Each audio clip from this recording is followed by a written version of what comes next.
સંતોની જય નમઃ પાર્વતી પદે હર હર મહાદેવ. તો પ્રથમ પહેલા કોને સમરીએ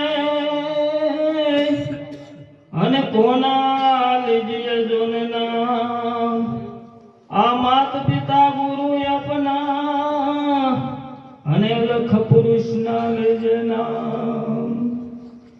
તો શબ્દોના ઉચ્ચારણ સરસ્વતી અનમતી આપજો માત.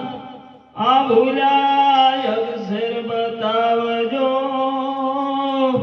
હે ગુણ ગાવું દિન રાત. સંતો ઘણું બધું કીધું, વાણી બોલ્યા, બધું કીધું. અને મહાપુરુષો આ બધા બેઠા છે. સંતો કેમ મહાપુરુષો છે કે પરમાત્માને જાણવા વાળા બધા છે, પણ ઓળખવાની શક્તિ આપણામાં હોવી પડે. પરમાત્માને ઓળખે છે, પરમાત્માને ઓળખાવે છે. આપમાં હરી આપે નો ભળ્યા કે મીઠા નામ લજાયા. સંતો આવું કહીને વહી ગયા કે સંતોએ ત્યાં સુધી કીધું કે તમે પોતે પોતાને ઓળખો, બીજાને ન ઓળખશો. તમને જો ઓળખી જાઓ તો કોઈને ઓળખવા પણ રહેતું નથી, પણ પોતાને ઓળખવાની વાત. આપણે સંતોની મહાપુરુષો પહેલાના થઈ ગયા, રામ થઈ ગયા, કૃષ્ણ થઈ ગયા, રામાબીર થઈ ગયા, જે મહાપુરુષો કોઈ પણ થઈ ગયા એના દેહને માનવી છીએ, પણ એની વાતને નથી માનતા. ખરેખર કેમ નથી માનતા? કૃષ્ણે કીધું કે હે અર્જુન, તું મને આ આંખથી ઓળખી શકીશ નહીં, કે મને જો ઓળખ હોય તો દિવ્ય ચક્ષુ જોવે. તો દિવ્ય ચક્ષુ એટલે શું? કે આપમાં હરી આપે નો ભળ્યા તો મીઠા નામ લજાયા. પોતે પોતાને ઓળખો એવી વાત કરે છે. તો જ્ઞાન દ્રષ્ટિ જો સંત પાસે જાય તો જ આવે, નકર આવતી નથી. કેમ કે આપણે નિશાળે જો ભણવા જ આવી તો આપણને સલટી મળે, નકર સલટી મળે જ્ઞાન નો થાય જગતનું. જે વ્યવહારિક જ્ઞાન છે આવડવા નિશાળનું, એ જો ભણવા ન જાય તો આપણને સલટી મળતું નથી. તો સલટી ન મળે કોઈ નોકરીનો ચાન્સ લાગતો નથી. કેમ કે ભણ્યા વિના કાંઈ થવાય નહીં. ઘણું આપણને અભ્યાસ ઘણો થઈ જાય, પણ તોય સલટી ન હોય એટલે ક્યાંય મેળ પડે નહીં. જો ભણો તો ડોક્ટર બની શકાય છે, વકીલ બની શકાય છે, ન્યાયાધીશ બની શકાય, બધું બની શકાય ભણો તો. અને ડિગ્રી મેળવો તો. ડિગ્રી ન મળે તો એને મેળ પડે. એમ પરમાત્માએ આયા જો આ દેહ મળ્યો છે, આ દેહથી પરમાત્મા ઓળખાય છે. આ દેહથી મનુષ્ય દેહ એમાં કીધું દુર્લભ દેવને દુર્લભ. આ દેવ આની આશના કરે છે તો એક દાડ મનુષ્ય દેહ અમને મળે ને તો અમે કઈ કરી વધે, પણ દેવને નથી મળે. આ તો આપણા કઈક કર્મો સમજો કે આપણા કઈક ભાગ ઉડ્યા તે આપણને આ મનુષ્ય દેહ મળ્યો. મનુષ્ય દેહ મળ્યો તો પરમાત્માને ઓળખવાની આપણે કોઈ વાતઘાટ કરતા નથી કે આમ કરવી તેમ કરવી, એમ કરીએ કાંઈ મેળ પડતો નથી. જપ કરવી, હમ કરવી, જે કાંઈ કરો એનીથી પરમાત્માની પ્રાપ્તિ ન થાય. સીધી પ્રાપ્તિ થાય પણ પરમાત્માની પ્રાપ્તિ ન થાય. કારણ કે આ માયક બોલ્યું કે માયક બોલે પાધું એમ ન આવે. એમ સંતોએ કીધું કે કબીર મહારાજે, કબીર કુવા એક હે પણિયારી અનેક, બર્તન ન્યારે ન્યારે પાણી સબમે એક છે. એમ પાણીયારી જાય ને, આપણે અત્યારે બધી નળની સુવિધા થઈ ગઈ. પહેલા ગામ પાદર એક જ કુવો હોય ને આ બધી પાણીયારી જાય અલગ અલગ, અને એની પાસે બેડા અલગ અલગ હોય.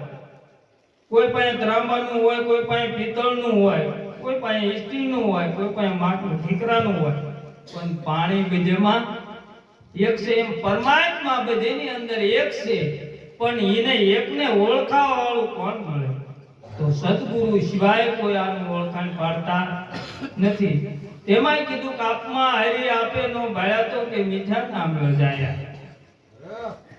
આ પોતાની અંદર પડ્યું છે કે બીજે ગોતવાનું નથી. જો આયનો આંધળો હોય એ ગમે ત્યાં જાય તો ભાળે ખરો. એમ ઘટના જે આપણે ઘટ ભીતરની અંદર પરમાત્માનું બિરાજમાન છે એને નથી ઓળખતા, હું કોઈને ઓળખશું નહીં. આપણે આપણને ઓળખો તો સંતો આ એ આટું થઈને હાવ કાંઈ અમને લેવા દેવા નથી, તે છતાંય આ વાત સમજાવવા ઘેરે બેઠા દેવા રાતો વાત એમ કીધું છે કે આ ઘેરે બેઠા દેવા આવે છે ને એટલે બીજાને અઘરું લાગે છે. પહેલાના સંતો એવા હતા કે 12 વર્ષ જ્યારે સેવા કરે ને તારે સમજાવતા, ત્યાં કોઈ સમજાવતા જ નતા, ત્યાં આ વાત જ નતા. આ તો કળયુગનું પ્રમાણ આવ્યું છે આપણે સુધી, તે ઘેરે બેઠા આ વસ્તુ મળે જાય છે લેવી હોય તો. કેમ કે કળયુગનું પ્રમાણ છે. કળયુગે કીધું છે જ્યારે નળ રાજાએ કળયુગને પકડ્યો ત્યારે નળ રાજાએ કળયુગે કીધું કે મને તમારે મારી નાખવો હોય તો મારી નાખો, પણ મારા ગુણ તો જોવો કે પસે કે તમે જે કરવું તાર કે બોલ કે મારા રાજની અંદર કોઈ પણ 1 રૂપિયાનું જો દાન કરશે ને તો કે એના 1000 લખાય છે. સતયુગની અંદર 1000 દાન કરે ત્યારે 1 રૂપિયો લખાય છે. અને અત્યારે આ જોઈજી ભોઈજી બધાય હજારો વર્ષ તપ કરે તો એના ભગવાન ભેટો થાતો નથી.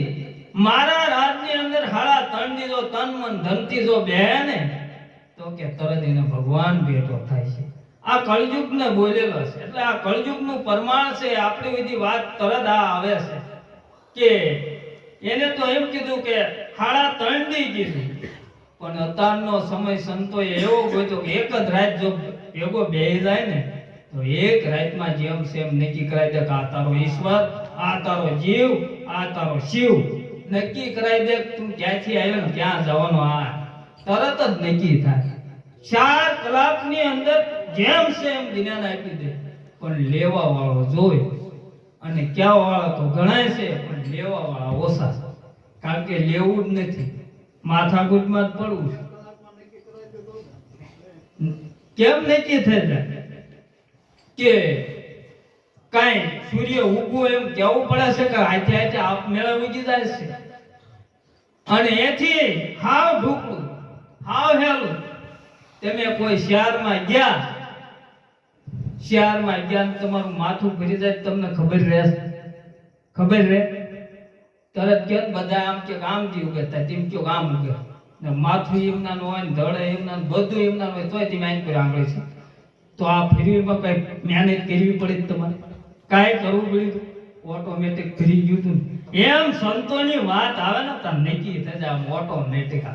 આવા સંતો છે એક જ રાતમાં નક્કી કરાય દે કોણ તું સોન ક્યાંથી આવે. બોલો સદગુરુ મહારાજ જય હો જય હો. દુઃખી મહારાજે ટૂંકા સમયમાં મોટી વાત કરી દીધી. હવે